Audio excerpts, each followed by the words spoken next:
এখন এমন দিন এসেছে, সামান্য যদি চোখ ফুলে যায় কিংবা ফোঁড়া হয়, চিকিৎসকরা বলছেন সার্জারি করানোর কথা। আর তখন আমরা ভয় পেয়ে ধার দেনা করে টাকা জোগাড় করি, সার্জারির ব্যবস্থাও করি। এইভাবে আর কতদিন?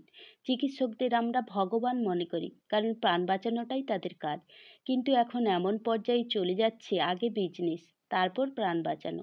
এ বিষয়ে একটা উদাহরণ দিয়ে বোঝালে আপনারা ভালোভাবে বুঝতে পারবেন। কিছুদিন আগে আমার শাশুড়ি মা পড়ে গিয়ে হাত ভেঙে যায়।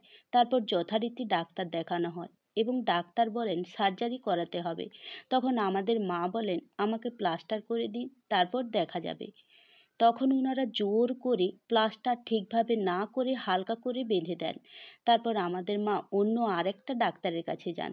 তিনি বলেন আপনার এটা ঠিকভাবে প্লাস্টার নেই, যাই হোক জড়িয়ে দিয়েছে বলে আবার তার লোক দিয়ে ভালো করে প্লাস্টার করে দেন। তারপর সামান্য কটা ঔষধ দিয়ে ছেড়ে দেন এবং কিছুদিন পর হাত ভালো হয়ে যায়।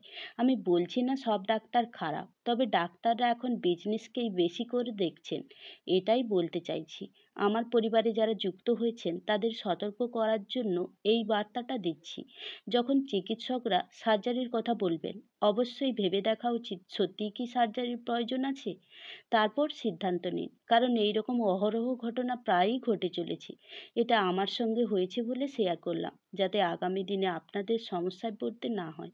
এছাড়া আরও আমার সঙ্গে ঘটে যাওয়া ঘটনা শেয়ার করব। আগামী দিনে আমাদের সঙ্গে জুড়ে থাকবেন আর সবসময় ভালো থাকবেন। ধন্যবাদ।